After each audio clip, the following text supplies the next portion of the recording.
Hello, loved ones. Welcome to the Whose Life Is It Anyway podcast. We made this for you who are now ready to help create a world that works for everyone. Enjoy. Hello, everyone. Today we are talking to Calvin Correli, who's a spiritual entrepreneur and, among many other things, is the founder of Simplero, which is, I think, the most used program platform for spiritual entrepreneurs in general in Denmark and in many other parts of the world. And we're just really happy to have a fellow Dane out there fighting alongside us. And he's also outspoken and puts his values to the forefront. So thank you for joining us, Calvin. Thank you guys for having me. Yeah, very exciting. So I love what you guys are doing.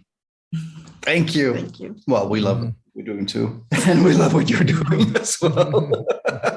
It's a lot of fun. Yeah.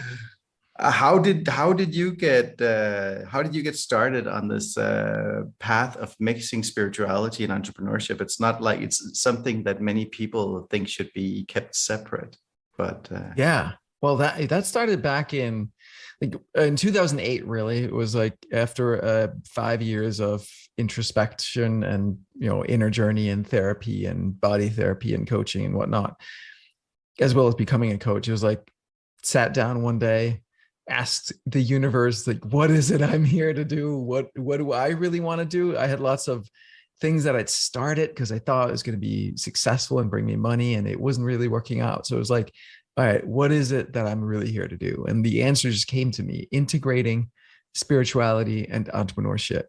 So it's like, yeah, like do the work on the mental, the emotional, be connected to my life purpose. And really realizing that business at the end of the day is just an excuse to learn to love more, right? Like, why do we do anything? We do it for other people. We do it for relationships. We do it for love. And business is just, an excuse for us to do that and learn to love with our team members, with our customers, with our vendors and suppliers. And that's all we got at the end of the day. Huh. Wow. I never thought about that. But of course it is. Not in that way, no. That's really succinct. So you asked the universe, and then the answer just came clearly. Is that something you've tried to help other people connect that way too, apart from connecting via the internet with your platform? Yeah, it's definitely something that I inspire people to do. It's something that is more, let's say, aspirational for me at this point, because I've been so focused on building the software company. But it's something that we talk about internally as well. It is something that I talk about with my audience. So yeah, absolutely. I think that's a huge part of it. It's like, getting that inspiration for where we want to go, wherever that comes from. And then trusting, like working with the universe as we start to build that. I believe that, life wants us to build what we want to build and wants us to have what we want to have. And so it's constantly giving us guidance on what steps we need to take to get there. So you talk about that when you're meeting? We do. Yeah. Yeah. Wow. In the company. Sure. So did anyone had some downloads last night about this, or what? Yeah, I mean, for me, it's like it's I don't make other people do this like some people do naturally. Some people are like, it's a little weird, but I mean, people react in different ways on the team. But I do every morning. I have part of my morning ritual is I check in with my guidance, and both in terms of journaling, in terms of just praying and meditating. And then often, like, also part of my morning ritual is connecting with inner child. So like, what's going on for me right now? What does that feel like it's connected with as a younger version of me? And then I'll go in and talk to him. Like, I think that's super powerful to do. Wow. Mm-hmm. That's awesome. Yeah. And the whole game for me is like constantly being better at being me. And so like removing whatever those blocks are that keep me stuck in something that's in the past and some wounding and some old patterns that's not serving me, and Mm. then just releasing that, and then life becomes so simple that way because I don't have to remember any of this stuff. It's just like I am changing who I'm being, and Mm. then I just go out in the world and be that. I don't have to memorize or strategize or do any of that stuff. That is so beautiful. That is really beautiful.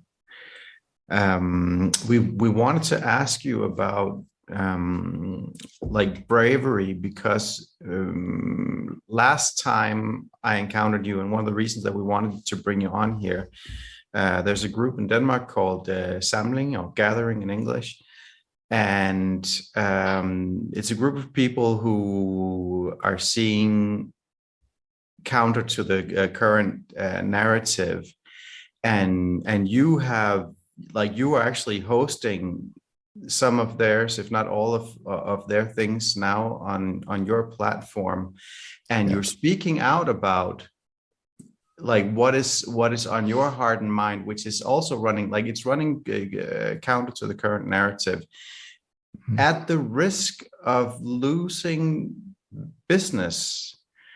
And we see many people are afraid of taking those steps. Many have done things to themselves in this period of time that they didn't do with their whole heart, but did out of fear, For losing their jobs. losing their jobs and losing their friends, and being shamed, and all these things that have been going on. But you've stood up and actually spoken your mind. Um, did that just come instantly when all this started, or how did that happen, and why? Yeah, that's a good question. I've, courage and integrity. Integrity is super important to me. And it was something that I learned. I didn't always live in it with integrity, but I learned how when you start to practice integrity, when you like, I made an agreement with my wife at some point that we would always tell each other the truth immediately, and also on the flip side, be willing to hear the truth. And like the first thing that came up for us was that we both were like, I don't know that you're the one that I want to be with. And so that was like a good truth to speak out. And we talked through that, and like we're still together 11 years in. But it was like it's dramatic when you make those commitments. There's also, I was broke and in debt, and just making that commitment to paying off that debt, even if it's just $100 a month, and just never wavering from that. So I discovered that once you live in integrity, it frees up so much energy, and we don't even realize. It's kind of like being sleep deprived, or if you drink like pretty much every day, or like you don't realize how it's impacting you until you're free of it. And so when I realized that, I was like, I'm never going back to living a life out of integrity again. And that does take courage, right? Because you speak the truth to people, and there might be consequences for it. In terms of this, I got really, I have lost business from it, no question. But to me, it's more important that we are connecting with other people and inspiring other people. Just, we need to hear from others that like, no, it's not me that's crazy. Like what's going on in the world is crazy. And so I feel like it's so important that we support each other in that. Courage is contagious, right? One person showing up at the airport without wearing a mask tells other people, even if they don't have the courage to do that right now, it just starts to change in their minds. Oh, it is a choice, right? I can choose not to. And I think that's so important.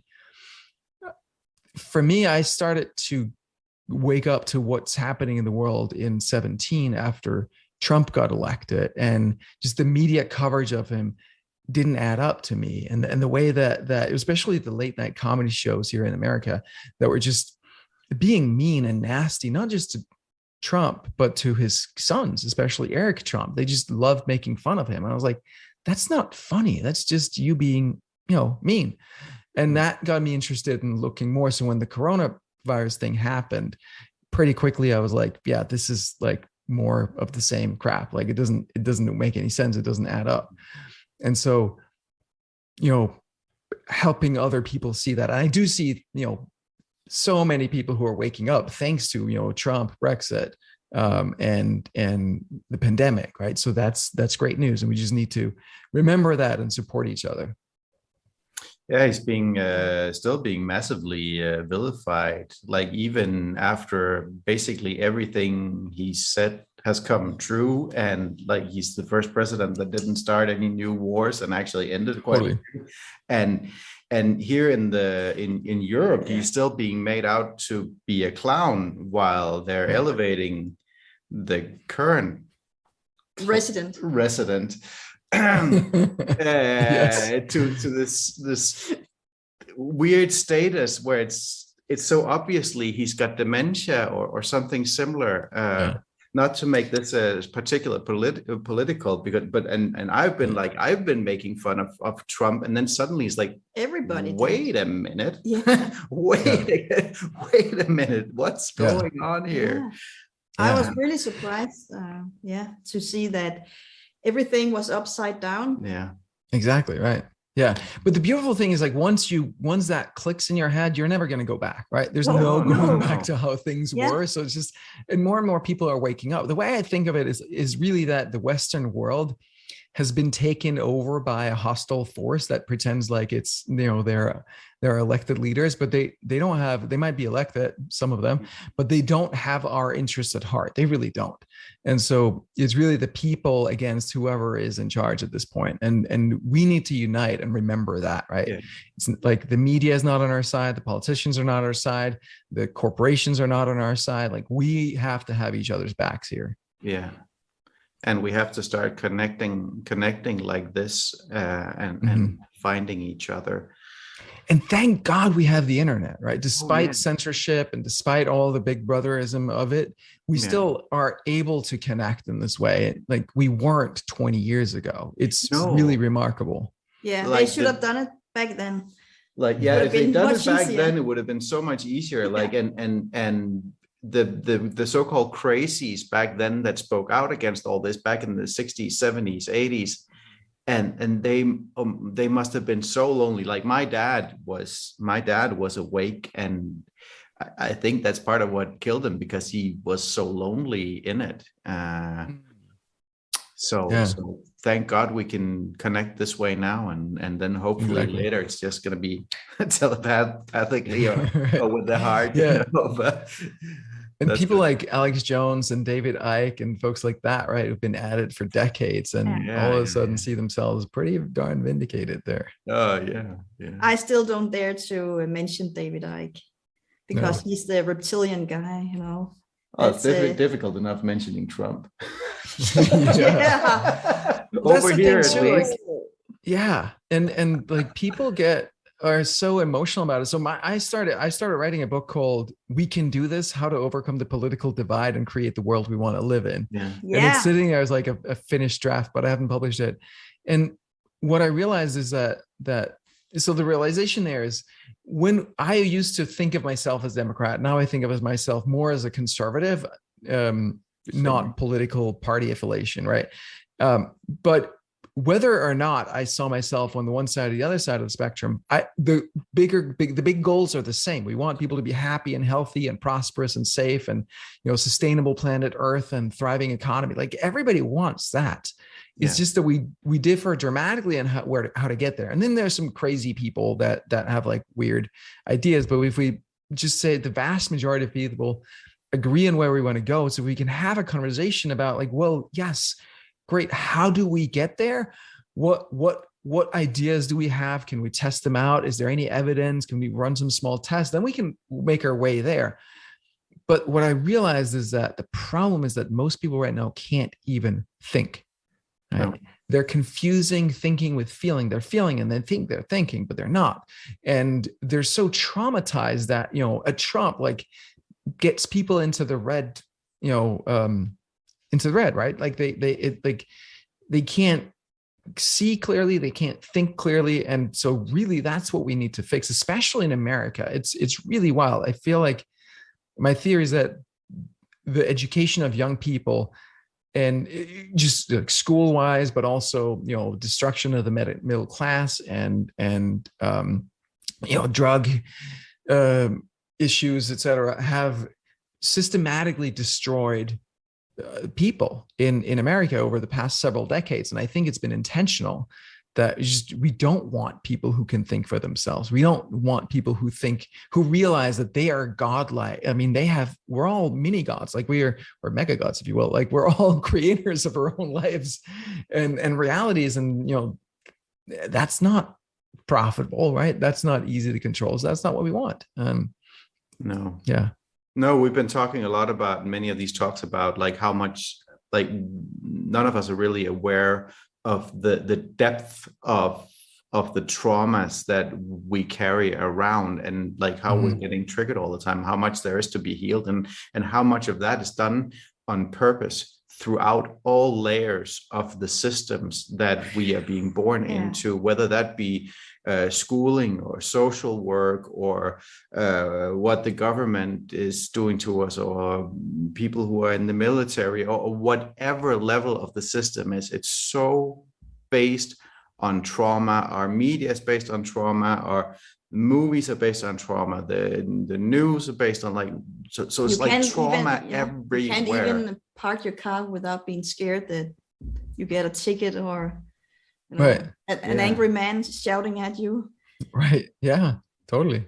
So how, with all this, with all these low and high levels of anxiety going on, it's like, how should people be able to think? Because we can, when we're continuously shunted into that part of our nervous system that has to do with fight, flight, freeze. So we can connect to our hearts and with each other. And it's hello. Hey there. One of my favorite methods of therapy is actually a Danish system called Body SDS, Body Self-Development System. I don't know if you guys are familiar. I am Manovision. Oh, you're there. Yeah. So I'm good trained friends by my what's it called? Brother-in-law. He was one of the first body SDS. What's his name? He started. Philip. Okay. Philip. Yeah, that's got it. Okay, cool. Yeah, so I'm close friends with the founder of Body SDS. Thanks. Who's now. The window is open to lots of things here. Whose name is now Andrew. But yeah, so that therapy form is like so powerful to get into all that stuff through the body, right? You can't. There's a lot of stuff that it's really hard to get through your mind. So I'm a huge fan of that. It's so brilliant. Well, everything we experience is coming through the body, and everything we connect with each other is also through the body. Like that's a medium of being on this plane of existence. So if you don't have that in the picture, it's like you can't deal with any of that stuff. Exactly. Yeah. Yeah. No, it's great. Yeah. So I'm working on on bringing Body SDS education to America, so we can help Americans be less unhealthy and sick, like mentally, emotionally, and everything else, right? But it's a long-term project. Like we need to help people, heal. Like healing needs to happen, and it's like we grow up and we don't get parented very well, and we have to recognize that the parenting isn't done. It wasn't done right. We have to do it over for ourselves. We have to reparent ourselves, as well as reparent help other people in our lives. Like, as a business owner, to some extent, people come to work to be reparented in some way. So that's also part of the responsibility of a good manager, is like do that in a healthy way. Yeah. By the way, in terms of like speaking up and all that stuff, like what I've chosen to do is be very public with my views in my own name. I don't send emails, to our Simplero audience or communicate under the Simplero brand and with political stuff, because it doesn't belong there. But I make no secret about where I stand. And, we definitely hear from people who are like, yeah, I was going to sign up for Simplero, but then I found Calvin's Twitter feed and now I'm not gonna. And like that happens, and that's okay, right? Like I trust that that it's probably for the better that they find a place that they enjoy. But I don't want to force, opinions on people in that way. Like that can get so tiring politically. And we definitely seen people who are so traumatized that even bringing up any of these kinds of subjects is a trigger for them, right? Yeah. So this whole process with you, like I've heard and read a couple of interviews. Like you started in a fairly like low, dark state, also health wise, and then you basically took responsibility for like everything going on in your life, and now you're sitting as the CEO of a huge company, and you have turned, I'd say, everything around as far as I can tell from the outside. So how did that journey, like how did that really start in you? Like when did you decide like I'm gonna take responsibility for everything that is going on? That's a huge thing. It is, right?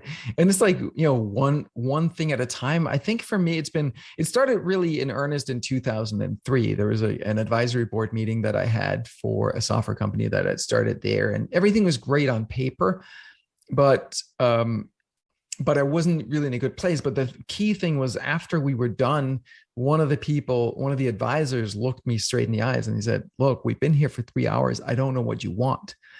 And it was such a weird thing for me, because like, what do you mean? This is business. Who cares what I want? Like I want to create a big company. What are you talking about? I just want to create a big company. And then like, I have no idea what I want. I really have no clue. And it's like, it was, messing with my minds at multiple levels. And I was like, what is that? It made me, it's, how like sometimes some event or question opens this gap in your mind and it's just driving you nuts. You have to fill it out. You have to, find an answer for that gap or like do something about it. So that was really the impetus. And I think the thing for me is like, I'm someone who's always looking to make everything better. So it's just like, all right, how do we, like, what else can we do? Like, what's next for relationship or for health? Or I'm just always optimizing processes, always looking for the next step. It's driving my wife nuts. Because like, hey, I thought it was great. Like, what now? What do you want to change now? What is it? Like for her realizing, no, it's not like, I'm not saying anything's wrong. I'm just saying it's amazing. What else can we do? That's the strong drive, and I can see how that would drive someone crazy. It's like I was like, I just want this level. This is where I want to get to, and then like I don't need to go above that because I know like this would be good. And your one is pretty low maintenance. Oh yeah, you're super low maintenance, so that's good. But I don't have that setting. It's something that fascinates me too with